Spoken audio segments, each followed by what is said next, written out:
Hi, welcome to part 3 of Autism and ADHD's input on pathological demand avoidance. So what I want to talk about today is just reiterate the whole kind of thing that I've been suggesting, is that you can learn all the PDA strategies in the world around language, but if they're not in the right environment and not in the right frame of mind, it isn't going to work. You can't fool a PDA with the language. In fact, I would say they probably know that you're using that language specifically to get them to meet a demand. But when they're regulated and they're calm, it's just a lot easier for them to do. So I'm going to do 2 parts to this video because I think I will probably end up going over time, and there's a lot to talk about, and I just want to say that these are literally just touching the surface, but what I've been talking about over these 3 sessions is the basic foundations.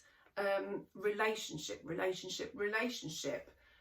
You cannot expect a PDA child, adolescent or adult to follow the demands that you're placing on them unless it's of value to them and unless you are a positive influence on them and they value your input. So a couple of days ago I said to my mum, when 2 people that are angry, there were one calm person, one angry person. When they try making the other person angry, it works. But when they're both angry, it just does not help. So you try doing this.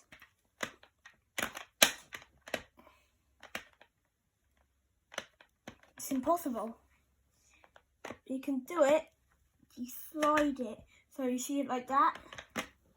Slide, you get it on the side, then you slide it, or you just push it down. So it's really hard to connect. Look. Oh yeah. So when 2 people are in the red brain state, they can't connect. Yeah, so they can't connect. Ah. You came up with that analogy, didn't you, darling? Okay, can we sit down? Yep. So you've just seen Jamie's analogy, and he came up with that himself and influenced me. So actually, you know, I would say our relationship's that positive that we are learning at the same time. And some people would think that you can't have that kind of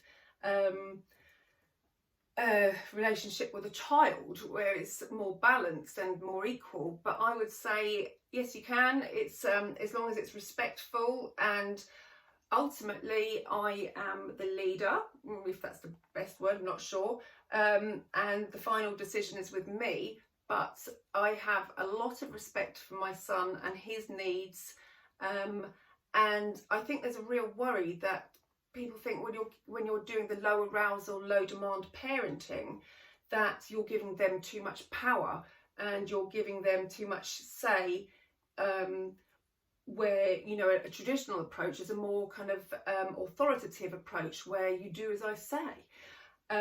But I think there's also the expectation is if you give them too much freedom and leeway, that they will take advantage of that and live, you know, a life that you don't approve of. However, I see the opposite. I think the more respect and freedom you give a PDA child, the more they are comfortable with the boundaries that they impose on themselves. They're not imposed by others. I mean, there's probably talked about, and they're kind of silent boundaries, but they're not always talked about in that way. And for my child, the more you know, challenging behaviours and the more steps outside of those boundaries, those untalked, you know, how would I say, the silent boundaries, so the more you talk about them, the more challenging his behaviour becomes. So yeah, just be confident in that this approach does work. I've seen it work with a lot of other families, but you've got to be confident in it. You've got to be emotionally available, and you need to have a lot of time to invest. So it's not ideal for everybody, but it works. As I've said many times to people, there's no quick fix to PDA. You're not going to parent it away with consequences and rewards and an authoritative approach. It just won't go away. So it's how can I work best with it? So as you saw, Jamie did the analogy of the two red brain states, and you'll need to look at video 1 and 2 for that. And he would say two people in a red brain state, when they've both flipped their lids, they're not workable, they can't connect. So our job as a parent or carer is connection. We have to connect. You've got to keep that connection running through the day. And it doesn't mean you have to sit side by side with them all day, but it means you need to tap into them and fill their bucket quite regularly. One of the things about PDA children that I find is that they just need more of what other children need. However, they're resistant to it, so it makes it really difficult. But if you connect with them on their terms and their interests, I think it works. I would say that this approach might be a little bit challenging for teenagers if you haven't been doing it all along. So yeah, the earlier you can get in this relational parenting approach, the better. So yes, we want to be going like this. Oh, hold on, other way around. We want to be connecting green on green, okay? If we are trying to meet them and we're getting, this is the last opportunity for us. So as a parent, if we're in the yellow brain state, so that's one less than flipping our lids, then it's going to be a case, as I've said before, of risk minimisation. It's really hard to bring them back after that. So we can't go any higher than this. We really can't, so we have to work hard. Find what works for you to be coming at it like this, but better still, for the PDA child, not letting them go beyond that yellow. So quick distraction techniques when they're at this brain state. So just a reminder that blue is the freeze. So they might be saying that they're really bored, can't think of anything to do. That's when you need to be coming at them with this and trying to bring them, therefore, back to this. So it needs a bit of time. You need to be investing time to meet their needs and our needs together to connect, because from there the demands of life can be more workable. Now after that, if they're going to this level, then you've got a better chance staying here of bringing them back down to green as well. So keep investing in time to get here, okay? And this is, everybody needs to be on board. It's no good one parent being on board. Sometimes I hear people say, well, I'm good cop, he's bad cop, or the other way round, or whatever. I don't think that works. Everyone in the family needs to be here, okay? And I do keep reiterating this because this is the groundwork, the foundations of a relationship with a PDA child, adolescent, or adult, even relationships. So PDA, adult in a relationship with another person, maybe they're both PDA, but you've got to work really hard here. So what are your needs that you need to meet to keep in this zone? What helps you feel regulated? And once you start feeling a little bit dysregulated, so coming up into this brain state, what can you do? What tools have you got in your toolbox? I think, you know, if you're thinking about other comorbid issues along with PDA, I think there's often ADHD and the sensory issues. Is looking at, well, what is causing this at the moment is this, I find that it's mostly sensory. So we had a problem last night that Jamie was really in a very good mood, and we were having lots of fun on the trampoline, and he was playing with a bottle of juice, like smashing it against the trampoline. It's great fun. In fact, I'll let you watch a little video of that here. This is a bottle buster. Come on. Look at this.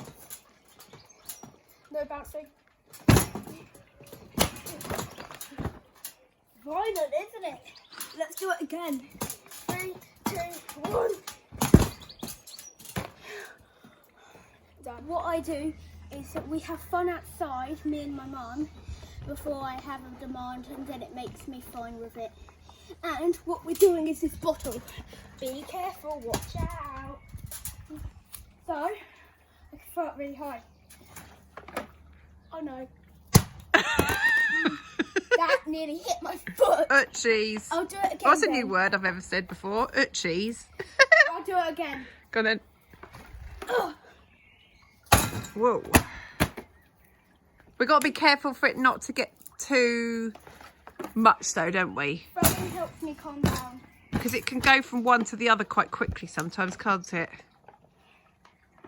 Woo! What is that? That looks like pineapple juice. It isn't. Apple. Ah.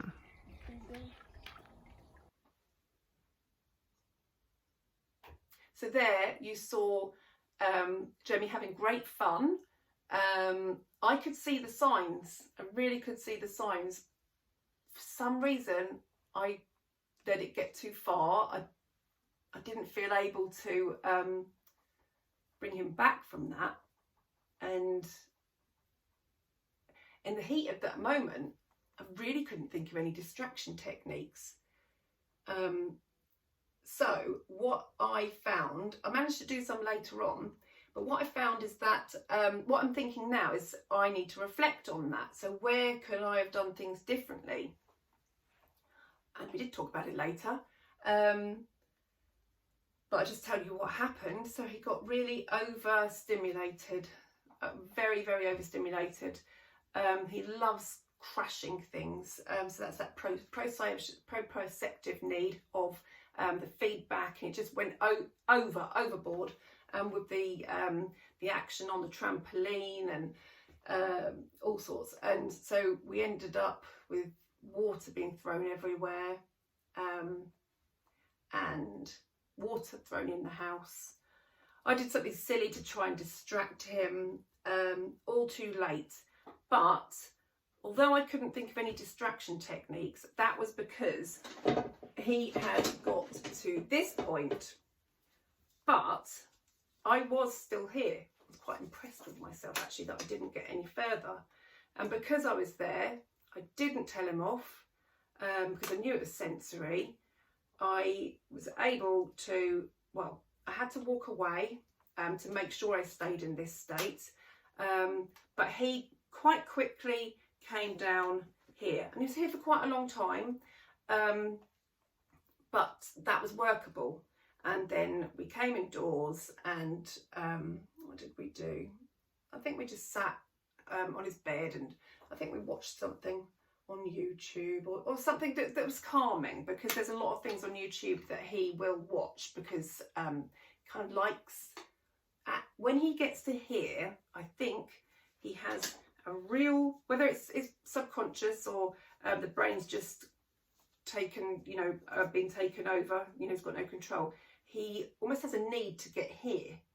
And at the time it looks so deliberate. It looks like, he really is deliberate. He'll say quite mean things, but they're not actually the core of who he is. And this is what worries me, really, because I do, I have worked in the criminal justice system for 17 years now, and it does worry me, but that at that point when they're up here, that's when they're at risk of doing something that's really offensive to people, but it's not their core values. So they might say some racist things or sexist things, something really, they go for the shock, they go for what they know you don't like. And this is what I'm finding with the children that I'm aware of. And it would just be awful for a child with PDA to come into the criminal justice system for something like, you know, some sort of hate crime, when actually it really isn't who they are and what they believe in. But at that time, they go for the most shocking thing. So we always reflect on that afterwards. And so it was here for a while. Eventually, because I'd kept my calm, and because actually this is really helping me to use this visual effect, because I'm constantly talking to him about where are you? Are you? I'm in the green. Where are you? You know, because we're going to be talking about feelings later down the line, but we're just talking about these moods in these brain states at the moment, because that seems easier for him to understand. But we do talk about feelings. And I model feelings, I validate his feelings by using feeling words and emotions for him to learn from me. But yeah, so we can talk about it afterwards, talk about you know, what he'd said, and he's always really sorry. However, if I had come at him with this as well, that could have gone on for hours and it would not have solved any problems. It would have made things worse. It would disconnect us.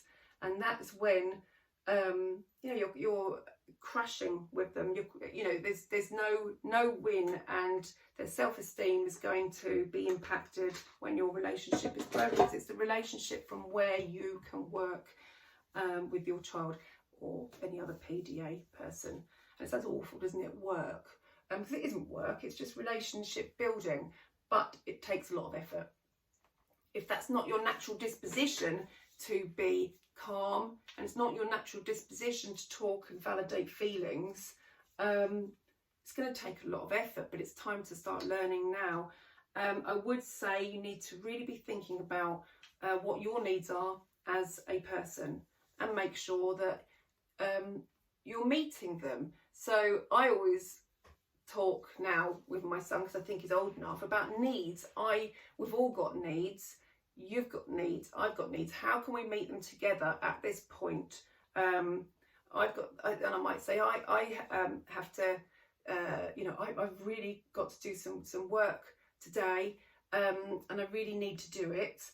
What shall we do first so we can both meet our needs? And it might be that I can only then go off to do the work that I need to do for half an hour, but that's half an hour that I wouldn't have got. So I have to keep checking in. If he's home with me for the day, and I have to work, so I'm not going to pretend that I'm sat working all the time, because that's impossible when my son's here. Mostly I spend the day with him, but when I have got other things to do, I keep checking in, topping him up, so he's here. And it's not that I'm doing it just to keep the peace. I mean, that's an added bonus, but I've got what I would call a beautiful relationship with my son, and so it's enjoyable to do this, and I want my son to be happy. So I would just say, you know, when people are after, you know, what should I do with this, what should I do with that, have you got that connection? Are you here? Because we need to be here a large percentage of the day. They might come home or have come from a transition school, other place that they spend time with, and they might well easily be in here.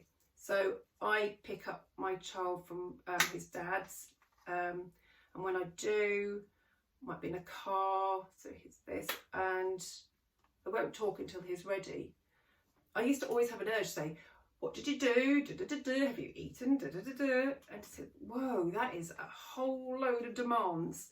If he wants to tell me, he will, because actually those questions never got answers anyway. All it would do is, you know, cause a bit of disconnection. So those questions, unless you absolutely need to know, don't ask. They'll tell you when they want to. Okay, so I'm going to finish this one here, because I just really need to keep reiterating this, and then I'm going to go on to talk about some other strategies that I use, and talk about some ways of getting those needs met. So those needs that they don't necessarily value: the cleaning the teeth, the eating the breakfast, the going to sleep, the going to school. How can you help them? I think sometimes you'll see messages, online, things. How can I get them to do this? How can I get them? Well, you can't get them to do anything. They need to get themselves to do it. They need to feel in control. It has to come from them. You can't get them to do anything. So it's how can you support them to blah, blah, blah.